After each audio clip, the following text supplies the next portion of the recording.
Hi guys, this is Ross Turner with Vibrant Agency, and I'm here to talk to you today about The Funnel, 10 Secrets of Extraordinary Church Growth. And we're talking about secret number 1 today. Secret number 1 is you have to get your mind right. Before I dive into this, I'm the owner of Vibrant Agency. If you'd like to learn more about us, click the link below. We're a church hiring and staffing and marketing company for the communications and marketing department of your church. We help with ads, website, graphics, all things remote communications director. We'd love to help you out. One of the things that comes up a lot when talking about church marketing is, hey, we're a church, we're not a business.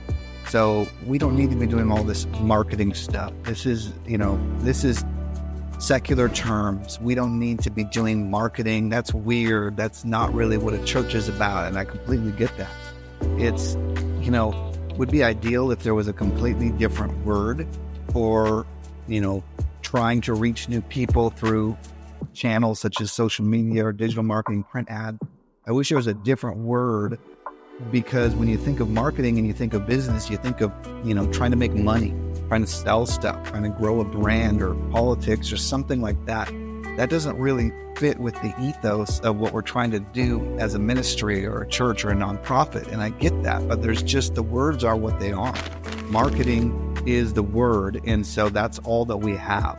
And, the mind resistance that a lot of people have, hey, we're not going to do marketing. God's going to grow our church. I get that. And there's truth in that. And there's also truth in the fact that we're called to be faithful with the day and age that we live in, with the technology that we have to try to reach new people.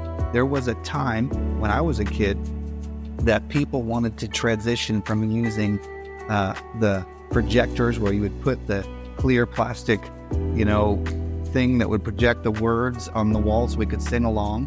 And that was new from the hymnals, right? And there was resistance to that. And then when we went to screens, oh my gosh, people were so mad. And then when we'd have lights, electric, we need to get over this constant resistance to what is new and the technologies at our disposal.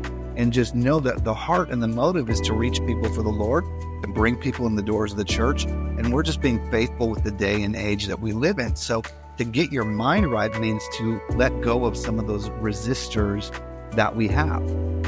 People get mad at me when you look at some of our ads for Vibrant Agency. I get hate comments all the time of people that this is heresy, trying to,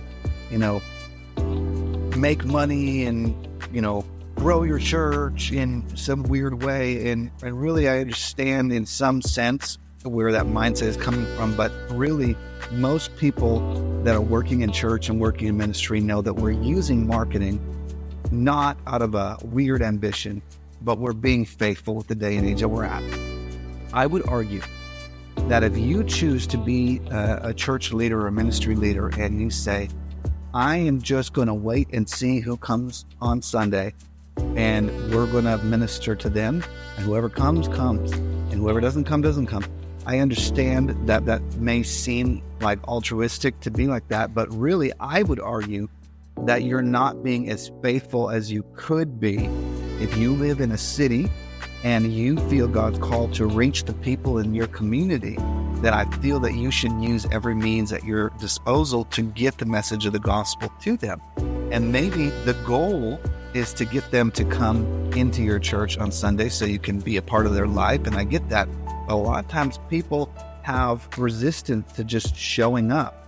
And for you to use marketing to come to them is a completely different shift in your mind. It takes time, it takes intentionality, it takes some studying and some figuring things out.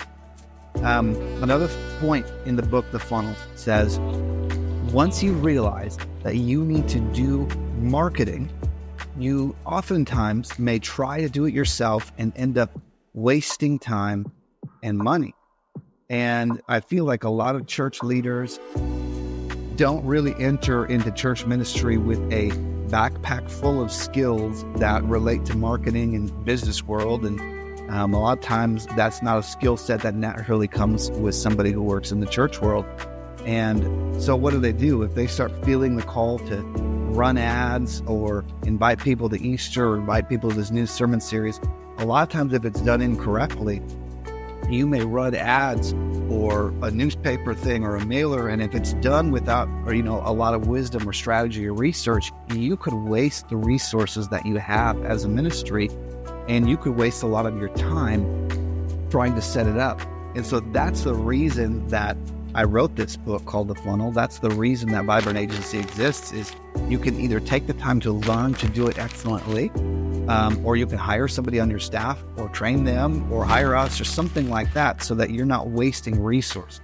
It pains me to see people running ads for a church that's, in a different country than we're just seeing the ads, or things that are completely irrelevant, or paying for big banners or newspaper ads with completely non-compelling headlines and art that doesn't match the ethos of what the event is. And there's just so many things that you develop as a skill over time as a marketing professional.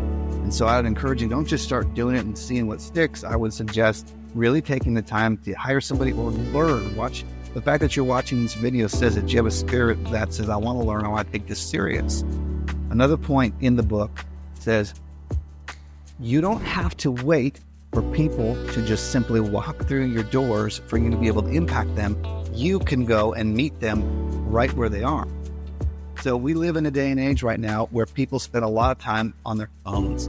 That's a mental break for a lot of people during their work day, is to check out what's going on with their friends, social media, reels.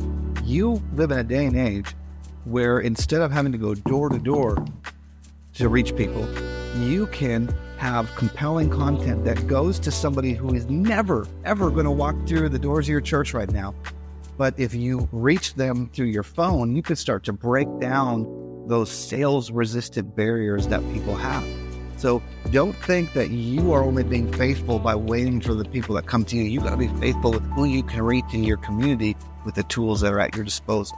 Next point in the book. In Matthew chapter 4, Jesus told Peter and Andrew to stop becoming fishers, but become fishers of men. So when I first read that story and I thought of it through the lens of what we're talking about today, I realized that in the day and age that Jesus said this to Peter and Andrew, the trade, a very, very common thing to do in making money in marketplace, was to be a fisher. There was a lot of other ones, but a fisherman was a very common trade. And it made sense to them when you start thinking about, what do I do, in the secular world where I, to provide for my family, I'm a fisherman. And he didn't say, I want you to stop everything that you were doing before, and we're doing a completely different thing that you've never thought of before, and we're going to go and we're going to, become Christ followers and evangelists. No, he said that there's a connection. I want you to not become fishers just to catch fish. I want you to become fishers of men. So it was a similar tool, a similar line of thinking, but the purpose was different. I'm not trying to catch fish. I'm trying to catch souls. I'm trying to reach people for the message of the gospel. And so what does that mean for us?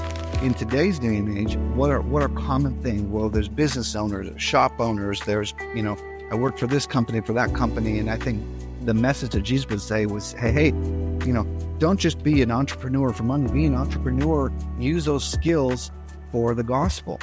So the motive may change from business and, getting rich or whatever. He's not saying reject the tools. He's saying change the motive. So we're still called to use the tools that we have that other people may be using just to grow their business, which is good if that's what God has called you to. But if God's called you to ministry, he still wants you to use the tools that are relevant to today's day and age. But the motive is to reach people for the gospel. So become fishers of men means become somebody who is going after souls, the kingdom, influence, and growth in the church means new people coming, new people, following you online, new people being influenced for the gospel. So I hope this helps. In this next video, we're going to talk about chapter 2 and how we're going to go a little bit deeper in some of the tools that we can use to, become fishers of men on a practical level and not waste time and not waste any resources. My contact information is below, and I hope to see you on the next video.